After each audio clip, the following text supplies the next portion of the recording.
Welcome to the weekly IDMP seminar series. And this particular special series that we're trying to implement, specifically addressing the current situation with COVID-19. We appreciate your joining, and we are extremely grateful to Dr. Xihong Lin, who is a professor of biostatistics and prior chair of the Department of Biostatistics at the Chan School of Public Health here at Harvard. Let me make one comment, and then I really want to turn it over to Professor Lin, because we're all extremely eager to hear what she's going to share about her analysis of over 26,000 cases of COVID-19 coming out of Wuhan. So just one quick statement, and that is for people who want to ask questions, we're asking that people type in their questions using the Q&A button rather than the chat option. And feel free to ask questions during her talk. We actually have someone who's collecting all of them, and we'll make sure we have ample time at the end for questions. So let me turn it over to Professor Lin and let her share her analysis of data. She's doing this in collaboration with one of her previous postdocs who is actually in China with access to the primary data. And so we're all extremely eager to hear what they're all learning. Again, thank you so much, Professor Lin. And thank you so much, Deb, and thanks everybody for taking time and listening to this talk. And I'm very grateful and for your time. So as Deb said, I'm a professor in the Biostat department at School of Public Health, and also a professor in the Statistics department at Faculty of Art and Science at Harvard. I'm also associate member at the Broad Institute. So as Deb said, you are welcome to make comments and ask questions and using the question and answer button on the room. So let me give some background. So as you know, about 2 weeks ago, and Dr. Tony Fauci, the director of NIAID, and testified in front of the Senate and on the COVID-19. So he made a very important point that the mortality rate of COVID-19 is likely to be 10 times than the seasonal flu. So it's not a seasonal flu. And in response, and the stock market crashed. You saw that on the right-hand side of the screen, and people's reaction to the stock market. And also, I'm sure you have experienced, and the people are panicked. And in this some picture taken as a local grocery store at BJ and in Natick, and also at Roche Brother. And so because this particular aisle basically have the toilet paper, and so you can see toilet paper are all gone. And also this had a substantial impact on the scientific community. So as you saw in this news from Nature, that there's likely to be no conference this year. So this will have a dramatic impact for all of us as a scientist. And so you probably also saw the most recent number of cases in US. As you can see in this figure, the number has increased dramatically and exponential rate. So there's a huge public panic and also huge multifaceted impact, and both to the general society and to our children and to the scientific community. So I would like to start with a positive message, and in this very critical time. And so based on the Wuhan intervention experience, it tells us the outbreak can be stopped in not a too long period if we can get ourselves together to do it right. So I'll explain what that means. So this talk has several goals. The first, I'll talk about what we learned from the Wuhan experience in controlling for the outbreak, and then how that experience can benefit US and other countries. And then I'll talk about what worked and what did not work. Then I'll present a few take-home messages and also discuss the priorities for us. And so the first version of this manuscript was made immediately and medRxiv on March 6th. And so this you can access this paper. And then the summary of the key findings is available at my tweet. And so after this was posted, and so we have received overwhelmingly positive feedbacks. And so it's giving this such a critical time. All of us need to figure out what can be done and to help US and the other countries as well. So the team is currently analyzing 32,000 cases until March 8th. And so hopefully this analysis can be done soon. So first, I want to do acknowledgement, and in particular, thank the whole team in Tongji School of Public Health and Huazhong Science and Technology Universities. And those people marked in blue are SPH alums, and Chaolong Wang is my former postdoc. So first of all, I would like to thank all my Tongji SPH co-authors and for their tireless work on finishing this manuscript in a very short time. And so the goal is the gained knowledge and could help the US and other countries at this critical time. So that is one of the motivation to finish this manuscript as soon as possible to benefit other countries. So let me start the most important point and without going through the details. So the key point is based on the Wuhan experience, that the COVID-19 outbreak can be controlled by using multifaceted measures, including mitigation, plus suppression, in particular centralized quarantine. I'm going to explain what that means. So by looking at this figure, then you can see this figure is divided as a period between January 1 and February 18 and into 4 parts. And in the first 2 periods, that is a period without intervention. And so we estimated the R value, this is effective reproductive number, is about 3.8. So as you know that this number needs to be below 1 in order to control the outbreak. Then during the 3rd period, and so that is the period when the city was shut down, the traffic expanded and also the home quarantine. And so you can see that really helped significantly reduce the R value and to 1.25, but it's not good enough. And then after the centralized quarantine was launched, I'll explain what that means. And then you can see the R value and the number of the new cases dropped dramatically. And the estimated R value is about 0.3. So let me tell you a little bit about Wuhan. So Wuhan is located in the middle part of China. It's in the Hubei province. It has a population of 11 million. It is a beautiful city. So if you look at this picture and in the back, that river is called Changjiang River and goes through the city. And this is the longest river in China. So it's a gorgeous city. And every March, and this lake is a very well-known lake called the East Lake in Wuhan. It has a cherry blossom. And something happened on the last December. On December 8th, the first case was identified close to the Huanan seafood market. So this is a picture of Huanan seafood market. It was closed on January 1. So about January 25, that is the China Spring Festival. And as the Spring Festival is very similar to Christmas, like in US. So therefore, around January 11, so that is the start of the Spring Festival travel. So about 500,000 people traveled outside of Wuhan. So you can see during this period, there was a massive human movement. So this is called the Chunyun period. And a team of distinguished scientists went to Wuhan on January 2nd. You must have heard this distinguished scientist, the name Nanshan Zhong. And so the team confirmed that there was a human-to-human transmission on January 20.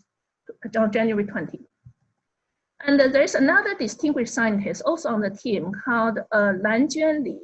And so she suggested to the Wuhan government to lock down the city.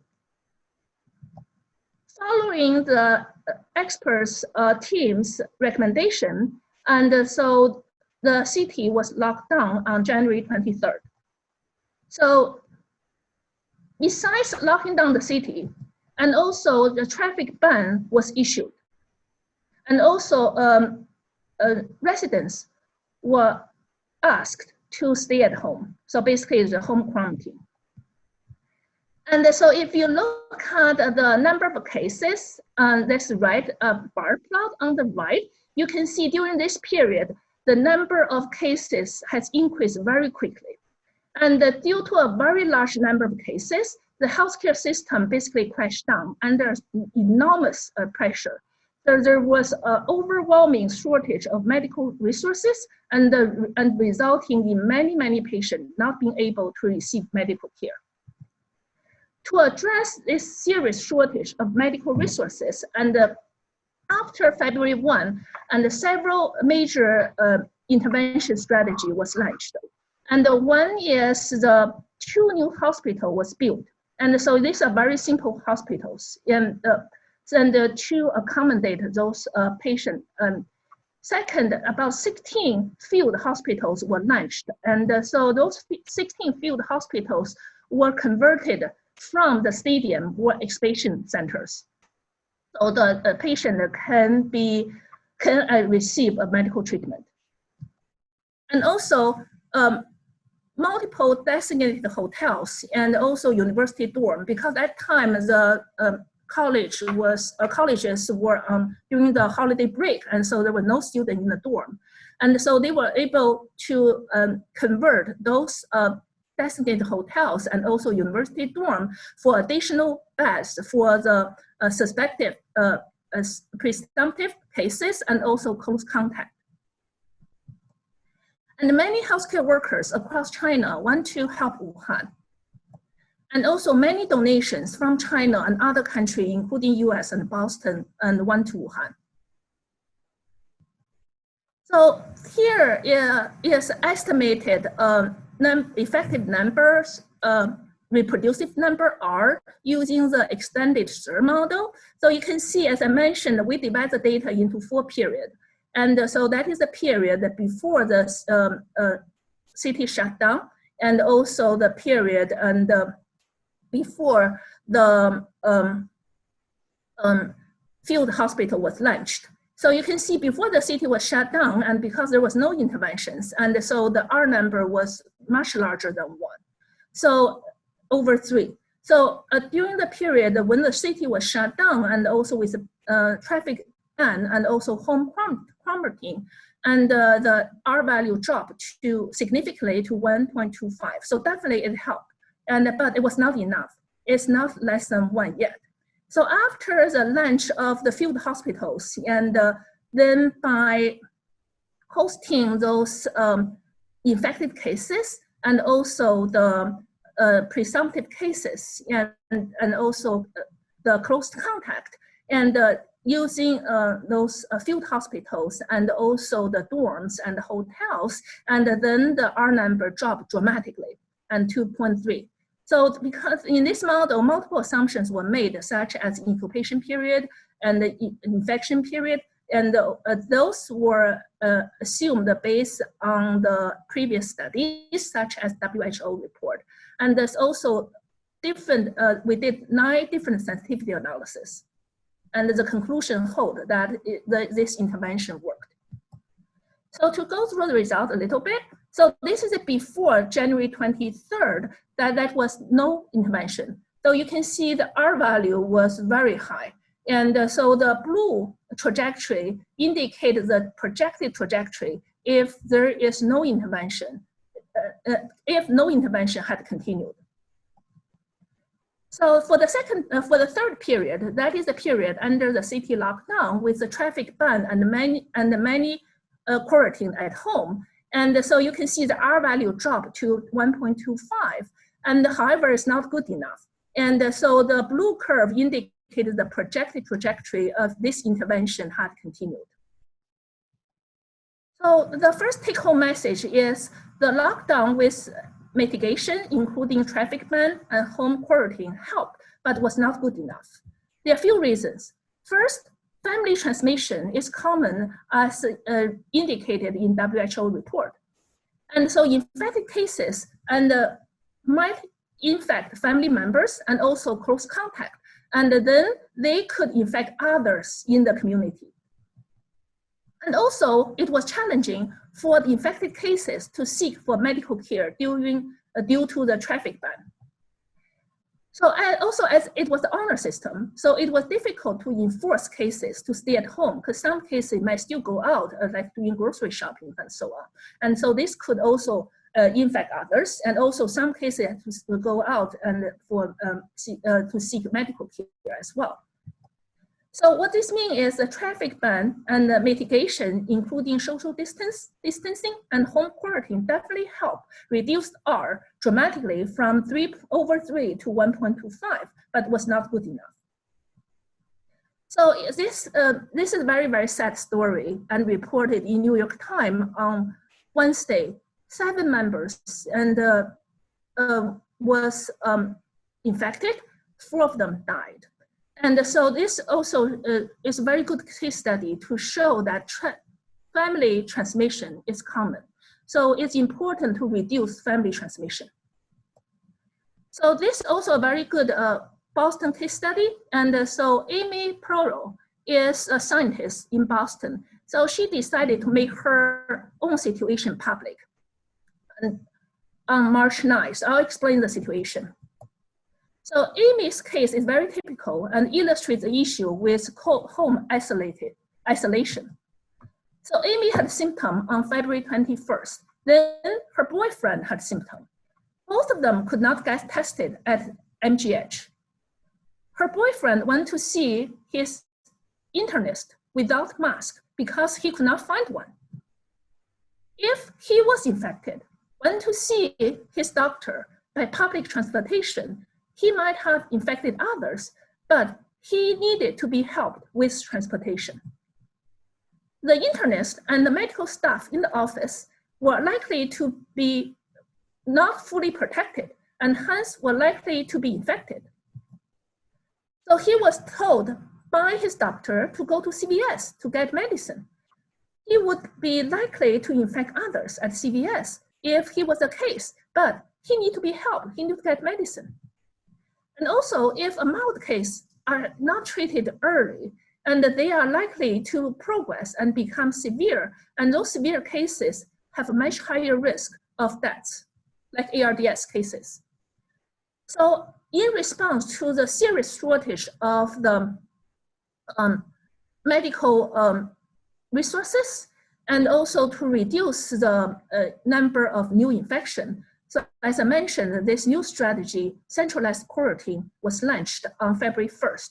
So the data was fed, the model was fed using the data before February 10, and then the projected curve was calculated and for the period between February 10 and February 18. So you can see the projected trajectory match the observed data very well. It seems like the data work, the fit model worked quite well. So by using this strategy, the R value dropped to 0.3. So that's really wonderful to see. So what is the main idea of centralized quarantine? So the main idea is centralized quarantine is the quarantine those infected and presumptive cases and close intact and provide them with medical treatment for the cases. And so basically, they control the source of infection. And then by controlling the source of infection, that reduce the number of infections, and then that stop the outbreak. So this can be illustrated and using this little cartoon. So on the left-hand side, this is, so generally, suppose there are 3 different networks. And so generally for infectious diseases, and they are different networks. And so like family network and community network can be conformed as those 3 different networks in this cartoon. So the red indicates the index cases. And think about there are 3 family members, 3 families here, and in the 3 different communities. And then the blues indicate infected family members and the close contact and also community members. So you can see that the family member and close contact are most likely to be infected, as reported in the WHO report. So in order to control the epidemics, it's important to control the source of infection. So if the infected cases or the close contact, if they can be taken out of the home and also family network, and admit them to the hospitals for treatment, when also allow the close contact in isolated places like a hotel and also the university dorm, then you can see that by taking out the source of infection, and the family member were less likely to be infected, and also the community members are less likely to be infected. So you can see there are much less number of blue dots. So this is how that was operated. So the subjects, the infected subjects and also close contacts was divided into 4 groups. The first group is the group that include the positive test cases. And so those cases, most of them, they are mainly mild cases. So they were admitted to 2 new and 6 field hospitals. And those were converted from the stadium or conference centers. And if any of those cases progressed to be a severe case, and then they were transported immediately to regular hospitals, for example, like ICU. The second group is the presumptive cases. So then those cases were quarantined, centrally quarantined in designated hotels. And if any of them become a confirmed case, and then this case was admitted to the field hospitals. And the third group is the group with a fever. And they were also centrally quarantined in designated hotels if any of them became a confirmed case and this person was admitted to the field hospital. The fourth group is the close contacts with the confirmed cases or the presumptive cases, and they were also centrally quarantined in designated hotel or university dorm, again, if it's become a confirmed case and then admitted to the hospital, field hospital. So other people's measure continues as the mitigation measures, and including the social distancing and also home quarantine, and also continue general public suspension, and also provide transportation for groups 1 to 4 to go to hospitals or designated hotels, and also control frequency of going out for like grocery shopping for each household or arrange grocery delivery. So what is the take-home message number 2? So that is central quarantine, and this is a suppressor measure, plus mitigation worked. And so there are multiple benefits and of central quarantine of infected cases and close contacts. First, it helps reduce transmission. It prevent infected and presumptive cases and close contact from infecting family members and other community members. Second, patients receive immediate medical care and in the field hospitals. And also with timely medical care of mild cases, it reduces the chance of progression and to becoming severe cases. Also, if a patient progress to become a severe case in a field hospital, and so this he or she was immediately transferred to ICU without a delay, and by doing that, by reducing the number of the new infections and also treating the mild cases early on, it relieves enormous pressure on the healthcare system, such as a lack of ICU capacity and the shortage of PPEs, as many of you have heard in this week. So, and also this also brought another, I want to tell this story, and by Dr. Rachel Harder.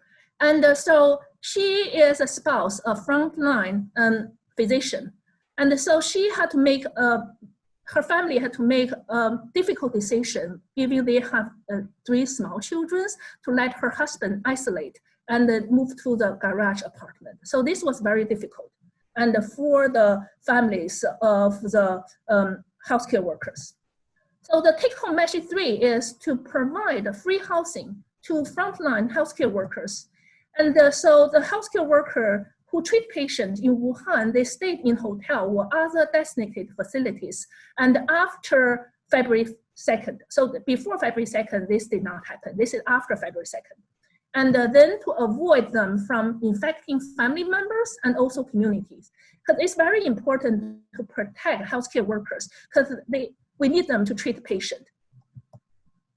Also, healthcare workers in close contact with cases and exposed subjects, they are fully protected with comprehensive PPEs, such as protective suit and medical goggles, caps, and face shield, mask, and 2 layers of gloves. So here is the estimated number of uncertain and unascertained cases. And so the right number, the red curves indicate the uncertain cases. So and also the light red curve indicated uncertain cases. So you can see based on the model, we estimated there were quite a few uncertain cases. So the take-home message 4 is a good portions of the population are community cases. And so what that tells us is we need to do scalable testing.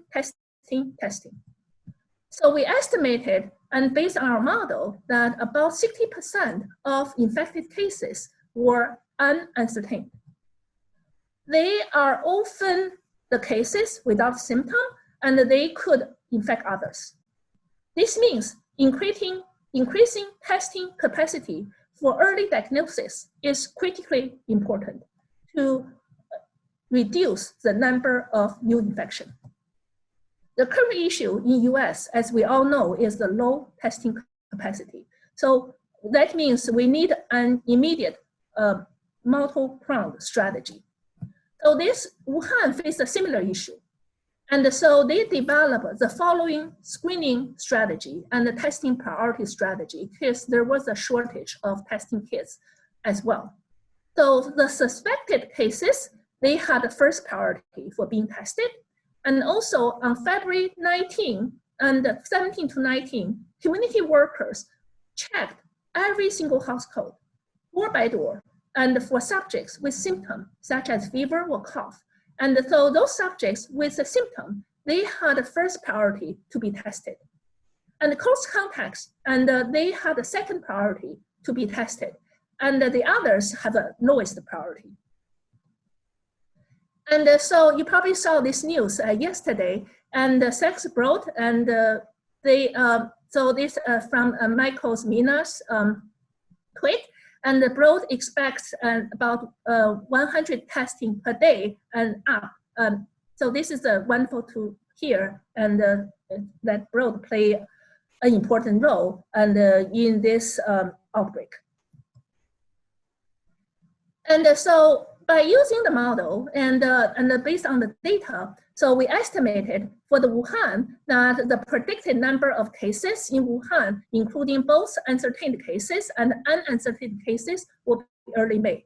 And the confidence credible 95% credible interval is between mid-April and late May. So the important message here, number 5, is multi-pronged approach is needed to stop the outbreak. This includes screening, mitigation, and also suppressors such as the centralized quarantine. So the scalable universal screening and was used based on the symptom and using door-by-door checking, but this is very intensive. So it will be great for us to think about whether there are other scalable screening strategies, and that is more cost-effective and labor efficient. And also include a testing capacity. And so mitigation such as social distancing and also home quarantine, and is definitely an important factor. And most importantly, and in US, the mitigation has already been done.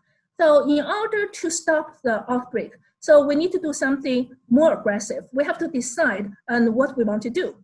And so the strategy in Wuhan was to use the centralized quarantine for confirmed and suspected cases, and also the close contact. It seemed like it worked very well for Wuhan.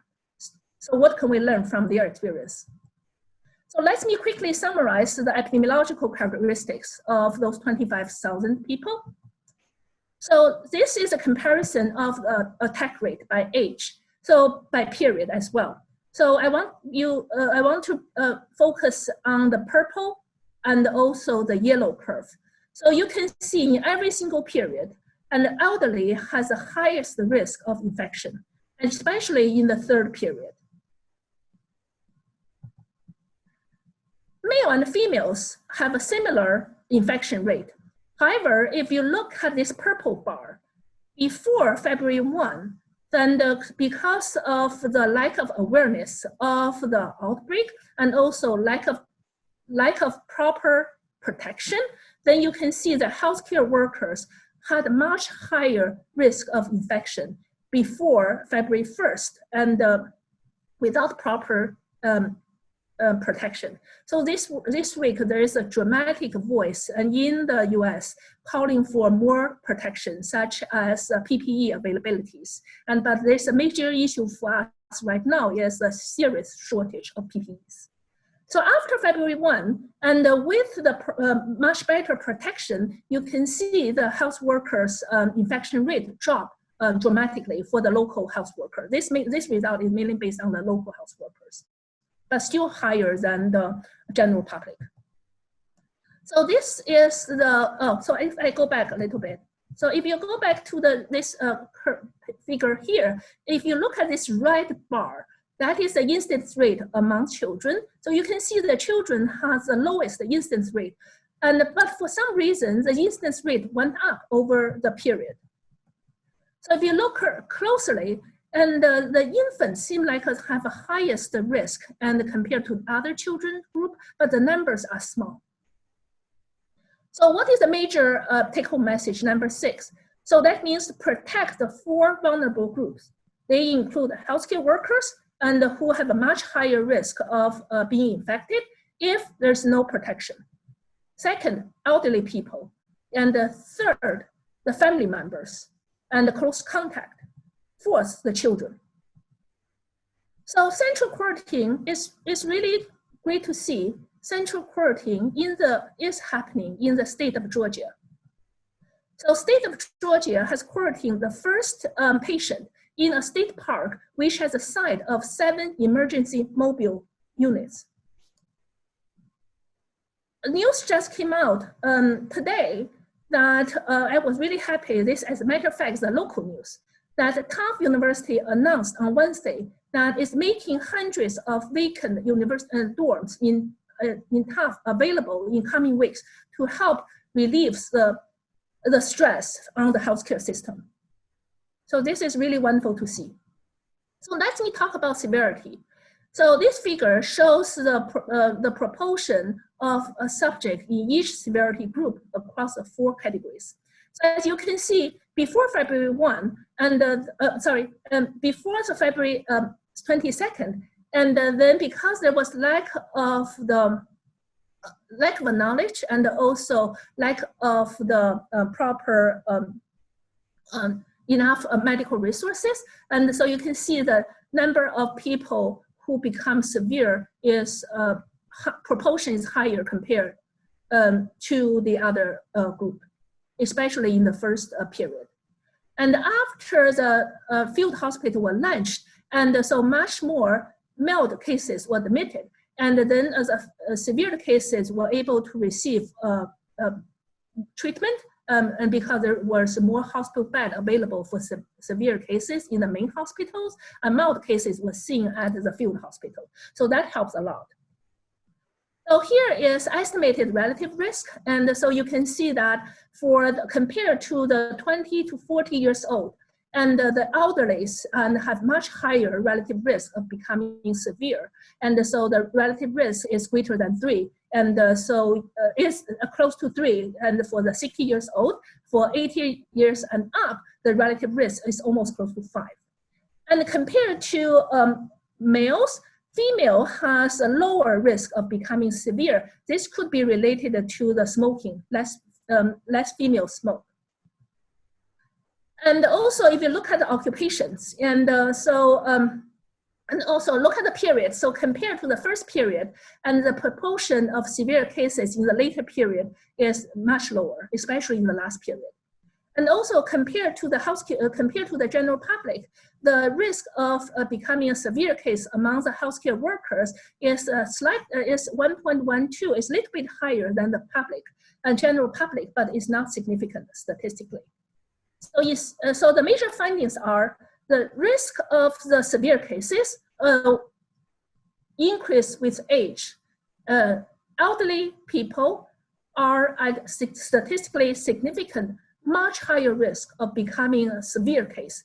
The relative risk is close to 3, and for 60 years old to 79 years old, and also close to 5 for 80 years old and above, and the p-value is highly significant. And women has statistically significantly lower risk of becoming severe than men, and the relative risk is about 0.9 and highly significant p-value. Healthcare workers have statistically significant, slightly higher risk of becoming severe compared to the general public, but the p-value is not significant.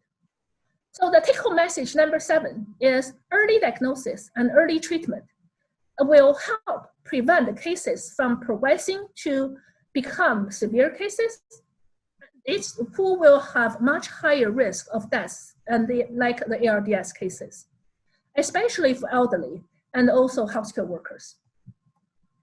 So how did this intervention work? So on March 10, all 16 field hospitals were closed, and all the all the patients were cleared from the hospital, from those field hospitals. And so this is really a wonderful thing and to see. And so the right-hand side is a closing ceremony.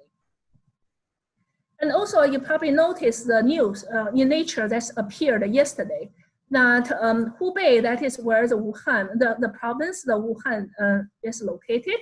And so they recorded no new case, and for the first time since the beginning of the epidemics. So this is really a wonderful thing to see.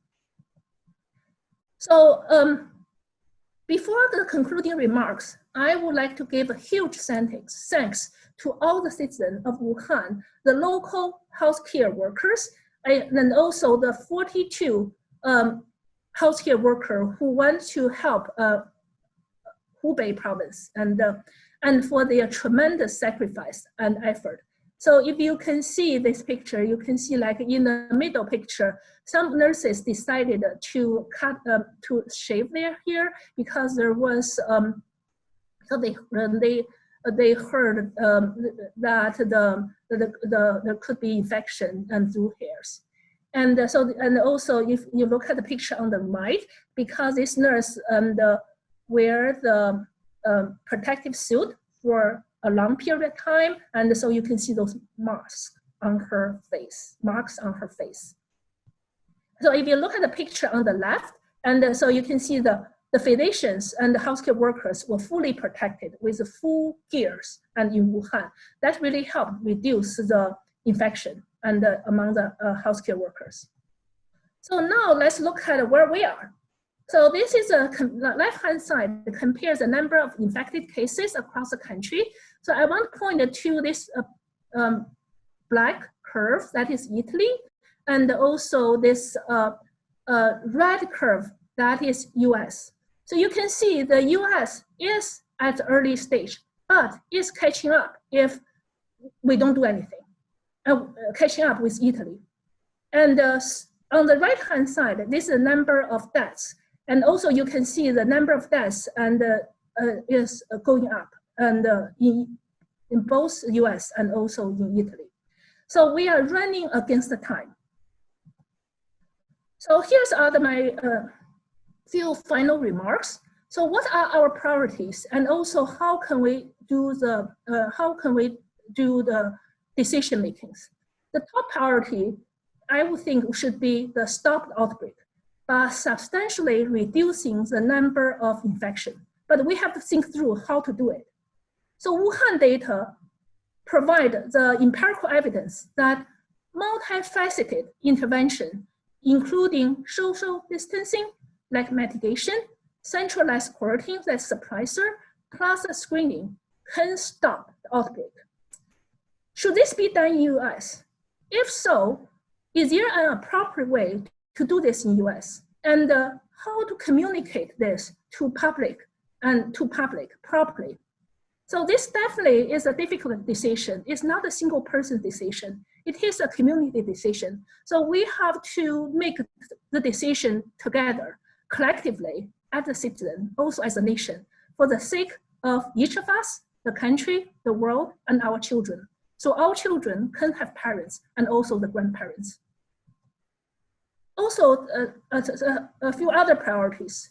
So full PPE need to be provided to the healthcare workers, and also they include the careful training protocols and also supply. So we definitely, as a nation, and we are in serious shortage of the PPEs. Also, scalable testing and screenings are critically important. As we all know, there's a shortage of testing kits. And more than that, if you pay attention to the news, there is a shortage of supplies, in particular flock swab, which are needed and to do the testing. And also, how can we do efficient screening? So, as I mentioned, everybody is a team and fighting the outbreak. So Wuhan experience help us not starting from zero. Finding the best strategy suitable for each city, each country, and learning from the experience from the Wuhan. So each city, each country's and situation is different. So we have to really think through as a community, what is the best thing to do for the city, for the country, for each of us, and for the children. What this means is all of us need to be united. It needs a strong partnership, including the government, scientific communities, and healthcare workers, and all of us as citizens. And thank you. Thank you so much. Very humbling, a lot to think about. Let me start with one question and then we'll open it up to others. What you're talking about are extraordinary measures. We're already seeing impact on the society here in the US and people's behaviors. Is there, as you know, we don't know what the prevalence of it already is in the United States, much less Boston. As diagnostic tests become available, we begin to get a handle of those numbers. Is there going to be a point where there's so many people who already have it that such interventions and your, projections are going to be irrelevant? So that's a very, very important point. So if we think about where we are compared to where Wuhan is, I think we are probably, if I go back to the figure, let's minimize this.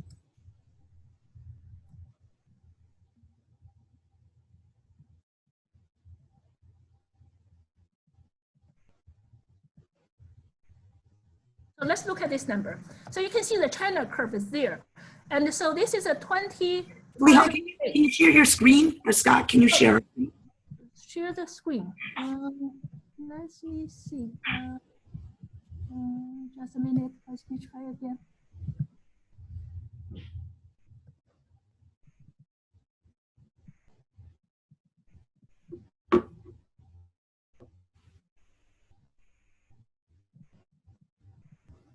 Can you see it now? Yes. Okay. Oh. Okay. So everybody can see. Just look at the figure on the left. So this figure is basically the time zero all adjusted. This time zero is the number of days and since the first 100 cases. So if you look at this figure, then you can see that China. So basically, this is if we compare our current time with the time in China. So that's basically, we are about sometime in January compared to China. And so therefore, we are still at the early stage. So if you think like China basically started this effective, so I would think the US probably right now is about sometime like in the mid part of about January 20 or 25-ish and in China. And so in Wuhan, for example. So you can see that at that time, and so when Wuhan did it. And so we are no worse than what happened in China. But Xihong, this is based on cases detected, right? So with limited diagnostics, you know, the suspicion is that there's many more cases out there that are unrecognized. So yes, that's definitely a very, very important point. And so testing capacity need to be increased. So that definitely is a very important point. We definitely need to work as hard as possible to increase the testing capacity. So on the positive side, at that time in January, there was not much testing capacity in China either. And so therefore, and also even China outside of Wuhan, many cities and launched the home quarantine as well. So this is just like similar with what we are doing in US. So therefore, I feel like we are not much worse compared to when China was in late January or early February. okay, now very helpful. Sharon, do you want to start some questions? Sure. The first question we have is, Dr. Lin, you mentioned treatment, but for the majority of people with mildly symptomatic disease, treatment is nothing more than supportive care, as currently there is no proven specific antiviral therapy to shorten time of viral shedding.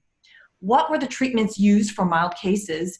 And more specifically, do you have a sense of how widely hydroxychloroquine was used in Wuhan? That is very, very good question, because this data set doesn't have the treatment information because this is from the surveillance data. So I cannot answer that question. Okay, another question we have. The curve of new infections in Wuhan shows that with the single exception of a February 1 outlier, the rate was already going down before the implementation of central quarantine. How stable is the R equal 1.25 estimate? And what is it if you exclude that February 1 outlier? That outlier is an informative outlier that should not be excluded. So the reason that has outlier because that time was such a trial period, and so there were so many patients who could not receive medical care, and so lots of patients tried. The city tried to admit many patients to the field hospital. So because of the rush and people just quickly filled a date, February 1, for many of those cases admitted to the field hospital. So therefore that outlier is an informative outlier, should not be deleted. It's actually the date would not be accurate. I don't think it's the February 1 date. The date is likely to be some earlier date, but they just did not have time and to provide the accurate date. We have another question asking if you could clarify the infection period. Is this the period where a patient can spread the virus while sick? No, the infection period is so let me go back to this. People can see my slides, right? Yes.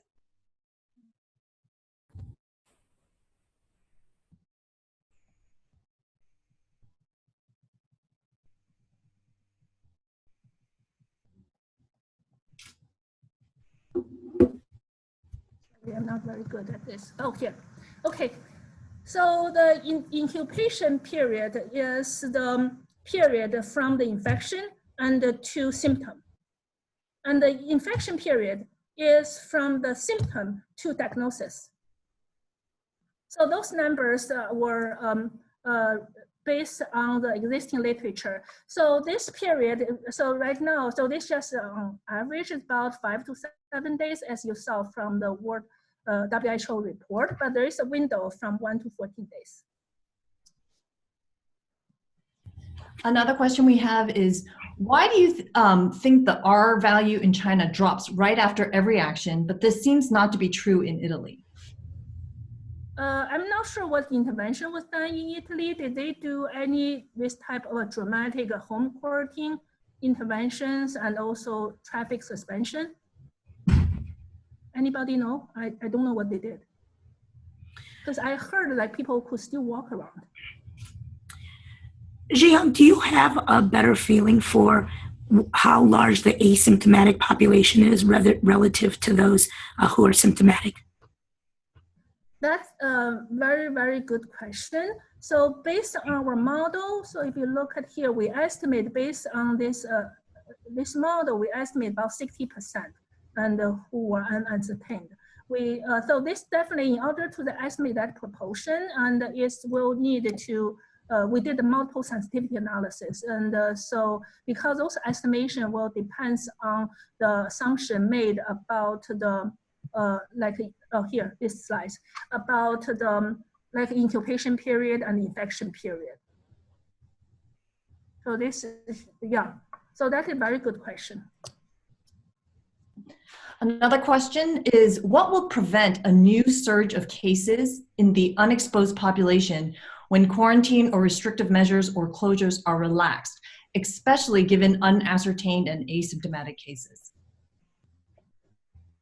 So what measure? Can you say that again? I don't get that question. What do you think is going to happen as they relax all these measures? You know, is it going to come back? Particularly because there may be some more asymptomatic people walking around. Oh, I see. I got the question now. Okay, let me show you the figure then. So this may be, okay, this probably is the most relevant figure. And because this period, and that with the similar to what is being doing right now to US, but even they are more stringent. They had a traffic ban and also lockdown. And besides the home quarantine. And so you can see that if because the R number is still greater than 1, and so based on the Wuhan data, the projected number of the infected cases would still go up. But different countries are different, and so we cannot directly apply this number to US. And so because like in China, and many of the families, including the grandparents, live with their children. And also they live in apartment. And so that may have a higher risk of infections. But in US, and those are single household. So, we cannot directly apply this number to US, but this provides good information how to protect the family member from being infected. So Xihong, what would you recommend then with regards to lifting the restrictions to try to prevent a rebound of cases? You know, do you gradually pull back the different restrictions, or do you think, is there some point at which you say, oh, you know what, we think the population is safe, you know, we can go back to normal life? So that is a very important question. And so I would think this needs to be a dynamic process. It cannot be a single measure. So we basically need to have a real-time evaluation of different measures and then adjust the measure and which work best based on the most recent data. So like you can see, if I show you here, and so definitely,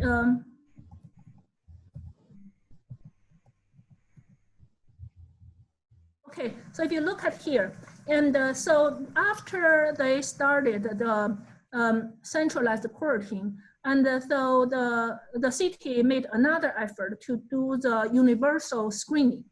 And so this universal screening also helped detect the additional cases without symptom. And so therefore you can see this is very much a dynamic process. So I think for us, we probably need to think about this as dynamic process as well. It should not be a single measure or a fixed measure. Sharon? Yep. The next question that we have is, Dr. Lin, you showed data suggesting a shift to a greater proportion of less severe cases beginning in February. Could that simply be a result of greater case finding by testing of larger numbers of asymptomatic and mildly symptomatic persons and not due to earlier treatment? Yeah, because those answers, that's a very good question. If you look, the uncertain, many of the cases and during the, so let me see, I'll show you here. So let me see whether.